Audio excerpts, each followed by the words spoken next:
कारण ब्रह्म कहिए, माया विशिष्ट कहिए, सबल ब्रह्म कहिए, ईश्वर कहिए, क्या अर्थ? ईश्वर को कारण ब्रह्म कहते हैं। अच्छा, उसके बाद उन्होंने क्या किया? आकाश आदि की उत्पत्ति की तमो प्रधान से, और सूक्ष्म शरीर उत्पन्न हुआ, उसके साथ तादात्म्य होने से कार्य के साथ कार्य ब्रह्म, ये कार्य ब्रह्म हो गया। इसलिए कार्य ब्रह्म है, उसको व्याकृत कहते हैं। कारण ब्रह्म को अव्याकृत कहते हैं, और शुद्ध ब्रह्म को व्याकृत और अव्याकृत से परे, ना व्याकृत है वो, ना अव्याकृत है, दोनों से रहित है। शुद्ध अहमस्मि, वो व्याकृत भी नहीं है, अव्याकृत भी नहीं, कार्य भी नहीं है, कारण भी नहीं। कौन? तो ये हो गया तीन कोश कहिए अथवा सूक्ष्म शरीर कहिए। प्राणमय का 10, मनोमय का 5 और विज्ञानमय का 6। इसमें एक 6 लीजिए, एक में 5 ले जाओ, किसी में भी लीजिए। तो ये सूक्ष्म शरीर में 3 कोश हो गए, और यहाँ अन्नमय कोश है। स्थूल शरीर एक अन्नमय कोश, उसके बाद कारण शरीर में एक कोश आता है आनंदमय। तो आनंदमय कोश हो गया कारण शरीर में, और सूक्ष्म शरीर में 3 हो गए 4, और 5वां कोश दिखा रहे हैं। हाँ जी, सभी में रहेगा। कारण में जो है वो कार्य में आ ही जाएगा, किंतु कार्य में है वो कारण में नहीं जाता है। कारण है, उसके बिना रहेगा नहीं, वो सभी में रहेगा। हाँ, प्रधान है, जागृत अवस्था में प्रधान आनंदमय भी रहेगा, सभी रहेंगे, किंतु प्रधान वहां अन्नमय प्रधान हो गया। अन्नमय कोश प्रधान है, स्थूल शरीर प्रधान है। सुषुप्ति में स्थूल शरीर नहीं रहेगा, 2 शरीर रहेगा। स्वप्न में, स्वप्नावस्था में 2 शरीर काम कर रहा है आपका, कारण शरीर और सूक्ष्म शरीर, किंतु प्रधान है वहां सूक्ष्म शरीर। सुषुप्ति में 2 शरीर काम नहीं कर रहे, स्थूल शरीर भी काम नहीं कर रहे, सूक्ष्म में कारण शरीर है। कारण को छोड़ के, इसलिए उसका नाम है कारण है ना। कारण का अर्थ क्या था पीछे? स्वप्न और जागृत के वो कारण है, वो बीज स्वरूप, इसलिए कारण कहा गया था। वो तो रहेगा ही, किंतु गौण प्रधान से लेकर। तो इसलिए यहां बता रहे थे कि श्लोक देखिए, तो पंचीकरणम निरूपयितुम महा, पंचीकरण को निरूपण कर रहे। अभी तक जो उत्पत्ति हो गई थी ना 5 भूत, वो अपंचीकृत है। तो ये समझ लीजिए, ईश्वर के द्वारा जो उत्पन्न हुआ वो अपंचीकृत है। हिरण्यगर्भ के द्वारा जो उत्पन्न होता है आगे, ये ना समझे हिरण्यगर्भ कोई अलग आ गए करके, वही ईश्वर ही है। अभी उसका नाम क्या पड़ा? हिरण्यगर्भ। उसके द्वारा जो उत्पन्न हो रहे वो पंचीकृत। अच्छा, मिलावट कहाँ से शुरू हुआ? जीव से। जीव मिलावट करता है। हिरण्यगर्भ भी जीव है नहीं, प्रथम जीव माना है उसको। प्रथम जीव है हिरण्यगर्भ, प्रथम शरीर है विराट माना जाता है। इसलिए मिलावट शुरू है। जीव मिलावट करते गलत नहीं। आजकल मिलावट का जमाना है ना, क्योंकि उसने किया है, इसने प्रथम जीव ने। उसके लिए कठपुतली वाले दृष्टांत में विराट का कोई रोल है? हाँ जी, कठपुतली वाले दृष्टांत में विराट का कोई रोल है? यही सारा दिख रहे ही विराट है, ये दिख रहे भार, ये विराट रूप है। सारा दिख रहे हैं ना, वो सब उसका ही स्थूल रूप से विराट है, और उसमें सूत्रात्मा है। ऐसा बहुत है। मकान जो बैठे हम, यहाँ भी 3 है आपका, यहाँ भी देखिए, बाहर देख रहे हैं, उसके अंदर जो लोहा आज डाला नहीं देख रहे, और फाउंडेशन कहाँ देख रहे? नहीं देख रहे, एक को देख रहे हम। वैसे ही हम विराट को, बाह्य वस्तु को देख रहे हैं, उसके अंदर सूत्रात्मा है अभिमान करने वाला, उसको नहीं देख रहे। उस अभिमान करने वाला को नियमन करने वाला ईश्वर, उसको नहीं देख रहे। तद्भोगाया पुनर्भोग्या भोगायतन जन्मने पंचीकरोति भगवान प्रत्येकं यदाधिकम्। वहां से लेना भगवान, जो भगवान है, तो भगवान का मतलब है हिरण्यगर्भ भावापन्न ईश्वर। हिरण्यगर्भ भाव को प्राप्त हुआ जो ईश्वर है वो परमात्मा। तो जो ऐसे तो भगवान का लक्षण किए हैं अलग अलग, विष्णु पुराण में बता दिया है भगवान किसको कहते हैं। भग वाला, भग का मतलब है षडैश्वर्य, षड संपत्ति। ऐश्वर्यस्य समग्रस्य धर्मस्य यशस्श्रिय वैराग्यस्यातः मोक्षस्य षण्णाम भग इंगन। छेको भग इति इंगनः, विष्णु पुराण में कहा। ऐश्वर्य है, ऐश्वर्य नहीं समग्र ऐश्वर्य, थोड़ा सा ऐश्वर्य सेठ के पास भी रहेगा, समग्र ऐश्वर्य। और समग्र धर्म, थोड़ा धर्म तो साधक के पास भी रहता है, समग्र धर्म। और समग्र यशस, ये समग्र सबके साथ लगेगा। समग्र श्रेय है और संपूर्ण वैराग्य है, थोड़ा सा वैराग्य नहीं। और मोक्ष, ये छह का नाम है भग कहते। और मत प्रत्यय हो गया, ये छह वाला ये भगवान है। अथवा उत्पत्ति च विनाशम च भूतानाम अगतिम गतिम वेत्ति विद्याम अविद्याम च वाच्यम भगवान इति। ये लक्षण क्या? संपूर्ण जगत की उत्पत्ति और प्रलय, उत्पत्ति च विनाश अथवा प्रलयंच दोनों मिलता है। किनका? भूतानाम, प्राणी नाम। और उसके बाद आगतिम गतिम, कहाँ जा रहे, कहाँ से आ रहे, जीव को पता नहीं। हम कहाँ से आए पता नहीं, कहाँ जा रहे पता है, कुछ पता नहीं। यात्रा तो करना है किंतु कहाँ जाना पता नहीं, क्या ले जाना ये भी पता नहीं। ये सबसे बड़ी मूर्खता है।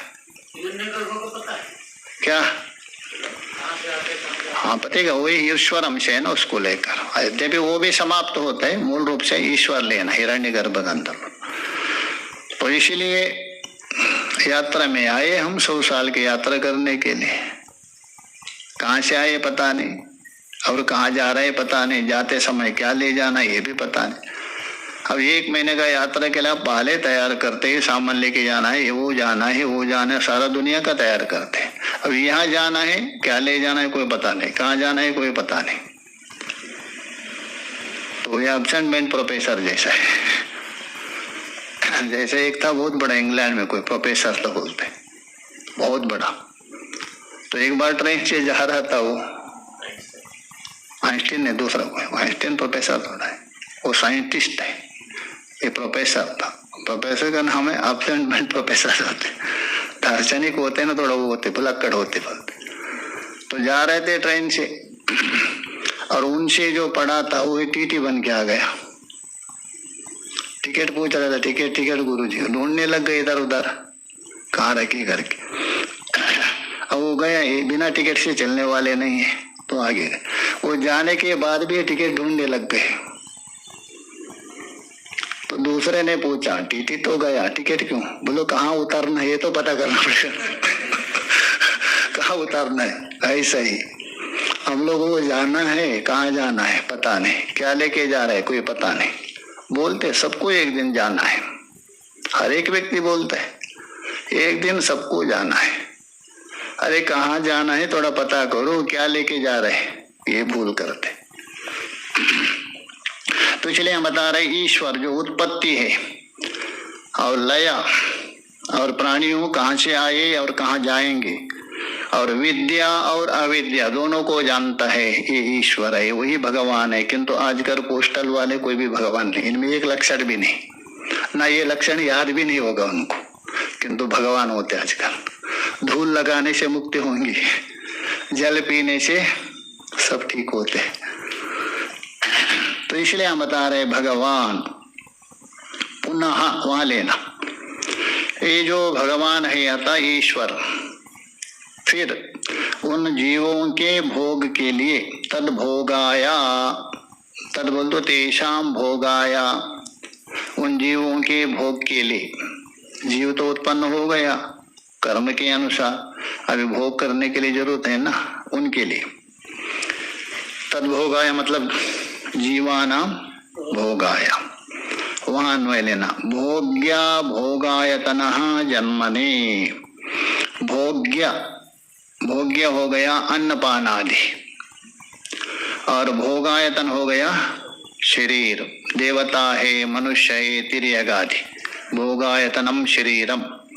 तो कहने का मतलब उस परमात्मा ने पुनः मतलब ये सृष्टि करने के पश्चात ये जीव है उनके भोग के लिए सबसे पहले भोग्य पदार्थ अन्नपान आदि 7 प्रकार का अन्न है, बृहदारण्य के में बताया सप्तान्न करके, और भोगायतन शरीर जन्मने, भोग के लिए जन्मने बोल दो उत्पत्ति, उनकी उत्पत्ति करने के लिए भोगायतन जो शरीर है ना, कौन सा स्थूल शरीर लेना, उसकी उत्पत्ति के लिए क्या किया उन्होंने, भगवान ने वियदादिकम पंचीकरो प्रत्येकम, वियदादिकम प्रत्येकम पंचीकरोति, आकाश आदि है ना अपंचीकृत, उनको प्रत्येक को क्या कर रहे हैं, पंचीकरण कर रहे हैं। तो श्लोक का तात्पर्य अर्थ ये है, उस परमात्मा ने पुनः उत्पन्न हुए जीवों के भोग के लिए जो भोग्य पदार्थ और भोग का आश्रय जो शरीर है उसकी उत्पत्ति करने के लिए, शरीर आदि की उत्पत्ति के लिए अपंचीकृत पंच महाभूतों को क्या किया, पंचीकरण किया, पंचीकरोति। टीका में देखिए, भगवान, भगवान का अर्थ कर रहे ऐश्वर्यादि गुणः षट्क संपन्नम परमेश्वर। ऐश्वर्यादि का मतलब है ऐश्वर्यस्य समग्रस्य धर्मस्य यशस्श्रिया वैराग्यस्य तः मोक्षस्य, ये 6 हो गए, ये 6 का नाम है भग कहते हैं। तो ऐसा जो भग वाला तो भगवान होता है, परमेश्वर। पुनः, पुनः शब्द इसलिए बता रहे सूक्ष्म शरीर आदि की जो उत्पत्ति हो गई, पुनः बोल तो फिर, पुनरपि फिर भी, तद भोगाया उसका अर्थ करें तेषाम जीवानाम भोगाया, जो उत्पन्न किए हुए जीवों के भोग के लिए, उनके भोग के लिए क्या किया, भोग्य भोगायतन जन्मने, मूल में है ना, उसकी व्याख्या कर रहे थे। तो उत्पन्न हुए जीव के भोग के लिए भोग्य भोगायतन जन्मने, उसी का अर्थ करें। भोग्य बोल तो भोग्यस्य अन्नपानादि, अथवा उसका एक शब्द से लिखा तो विषय, विषय होता है भोग्य, केवल अन्नपान आदि नहीं, सब जितने भी विषय भोग्य हो जाएगा, रूप रसादि। और भोगायतनस्य बोल तो शरीरस्य, क्योंकि जब तक स्थूल शरीर ना हो तब तक वो भोग नहीं कर सकता। सूक्ष्म शरीर भोग का साधन हो गया, भोग आयतन हो गया स्थूल शरीर, तो इसलिए भोग आयतनस्य अतः स्थूल शरीरस्य, उसी को ही बता रहे जरायुजादि चतुर्विधः शरीर जातस्य। इसी को यदि शब्दांतर से कहे तो द्विविध शरीरस्य, 2 प्रकार का शरीर, चतुर्विधा को समेट करके बता, योनिज और अयोनिज, ये चारों में है ना, 2 में गिना जाता है, एक योनिज हो गया, एक अयोनिज। जैसा उद्विद, उद्विज है और स्वेदज है, ये अयोनिज है, उद्विज और स्वेदज है अयोनिज। और जरायुज और अंडज है ये योनिज माना जाए, ये भेद किया तो ये चारों को यदि आप करेंगे तो दो में गिना सकता है। ये जरायुज और अंडज है उसको योनिज के अंतर्भूत किया है, और बचे हुए दो है वो अयोनिज माना है। तो इसलिए चतुर्विधा शरीर जातस्य, जाता मतलब समुदायस्य, तो कहने का मतलब ये चार प्रकार के जो शरीर है यही क्या है, भोगायतन हो गया। किसका? जीव का। तो इसलिए बोले जातस्य च जन्मने, जन्मने बोल दो उत्पत्तये, ये शरीर की उत्पत्ति करना है, शरीर को बनाना है चार प्रकार का। इसके लिए क्या किया उन्होंने? पहले वियदादिकम, वियद आकाश है आदि में जिनका, ऐसा 5 अपंचीकृत, तो वियदादिकम उसी का अर्थ करें आकाश आदि भूत पंचकम, इतना अध्याय कर दीजिए। अपंचीकृत, अपंचीकृत आकाश आदि भूत पंचकम, उनको क्या किया? प्रत्येकम, एक एक को, प्रत्येकम एक एकम, मूल में है ना प्रत्येकम, उसी का अर्थ कर रहे हैं एक एकम, एक एक को। पंचीकरोति, हतन मिलावट कर रहे हैं। कैसा पंचीकरण है अगले श्लोक में बताएंगे। पंचीकरोति का भगवान, बस भगवान पंचीकरोति किसके लिए?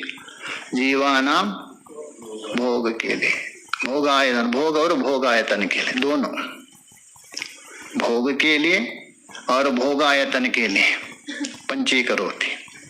जब तक पंचीकरण नहीं होगा तब तक भोग भी नहीं होगा, ना भोगायतन भी नहीं होगा, दोनों तभी संभव। क्यों? भोग भी हो गया पंचीकृत विशेष रूप से, और भोगायतन भी क्या है? स्थूल है, उसके बिना नहीं हो सकती। पंचीकरोति का पंचीकरोति भगवान, उसी का अर्थ करे अपंचात्मकम, पंचात्मकम संपद्यमानम करोति। चुई प्रत्यय होता है, जो है नहीं उसको बनाया जाता है। पहले क्या था वो? अपंचात्मकम, अपंचीकृत था, और उसको क्या किया? पंचात्मकम करोति का अर्थ संपद्यमानम करोति। हिरण्यगर्भ को मलिन सत्प्रधान कहा जाए। कौन? हिरण्यगर्भ ईश्वर कहोगे? अभी मलिन सत्ता नहीं, वो ईश्वरी है, अभी आगे नहीं जाएगा, बस दो ही है। हिरण्यगर्भ ईश्वरी है, उसका नाम हिरण्यगर्भ हो गया। अभी मलिन सत्ता नहीं मान सकते, क्योंकि ईश्वरी हिरण्यगर्भ हो गए ना। बस पहले दो ही आपका, जीव और ईश्वर। जीव इधर ही प्राज्ञादि हो रहे, ईश्वर हिरण्यगर्भ आदि में आ रहे। हिरण्यगर्भ विराट रूप से ईश्वर आ रहे, प्राज्ञा जीव है, तेजस और विश्व बन रहे। मूल तो दो ही है वो। एक माया सत्प्रधान प्रकृति रहेगा। हाँ वही है ना, उसी का नाम हो रहे है ना। ईश्वर ही क्या हिरण्यगर्भ बना, ईश्वर ही क्या है विराट बन गया, और प्राज्ञा ही क्या है तेजस बन गया, प्राज्ञा ही विश्व बन गया। प्रकृति तो वही रहेगी दोनों की, उसी से चलेगा। तो संपद्यमानम करोति, अतः प्रत्येक अपंचीकृत आकाश आदि जो है 5, उसको प्रत्येक को क्या कर रहे हैं? 5 5 से मिला रहे। अब ये पंचीकरण कैसा है उसको बता रहे, देखिए। कथम एकैकस्यः पंच पंचात्मकत्वम् इत्यतः आहा। आक्षेप करता पूर्व पक्षी पूछ रहे, अरे सिद्धांति जी, एकैकस्य अर्थात प्रत्येकस्य पंच पंचात्मकम है एक, ये 5 स्वरूप है। तो 5 5 स्वरूप कथम किस प्रकार होगा? आकाश एक है, उसमें 5 आ जाएगा, पृथ्वी एक है, इसमें पंचात्मक होगा, ये कैसा होगा? ये तो समझाओ। तभी सिद्धांत बता रहा है, सुनो वेदांत की प्रक्रिया। तो मान लीजिए अब भले अब जानते हैं, पढ़े हैं पंचीकरण, कोई विशेष बड़ी बात नहीं, सुने है ना। जैसा अपंचीकृत आकाश है, मान लीजिए उसको एक कल्पना कर दिया, 2 भाग में भाग किया, 2 भाग में। तो पूर्व अंश है ना, उसको 4 भाग कर दीजिए, पूर्व अंश। तो आधे का 4 करेंगे तो क्या हो, 1/8 हो जाएगा, 1/8 बन जाएगा। वैसे सभी का कर दीजिए। अभी आकाश जो उत्तरार्ध में आधा बचा था ना, वायु का, जल का, तेज का, पृथ्वी का, 1/8 मिला दीजिए तो पूर्ण हुआ क्या नहीं। अभी जो हमारा जो आकाश अथवा ये पृथ्वी है, इसमें 5 है। आदि पृथ्वी है, 1/8 आकाश, 1/8 वायु और 1/8 तेज है और 1/8 जल, ये मिल के पृथ्वी है। अच्छा ठीक है, इनमें 5 है तो पृथ्वी क्यों, विशेषस्तु तद्वादा ब्रह्म सूत्र में बता दिया। विद्या का भी प्रकाशक वही दृष्टा है, अविद्या का भी प्रकाशक वही है। इसलिए वेत्ति बोलते प्रकाशते बोलते ज्ञाता, साक्षी। विद्या और अविद्या दोनों को उसको भगवान माना जाता है, ईश्वर। देखिए श्लोक देखिए, द्विधा विदाय चैकेकम चतुर्धा प्रथमं पुनः स्वे द्वितीयांशैर् योजनात् पंचते। अर्थ तो मैंने पहले ही बता दिया।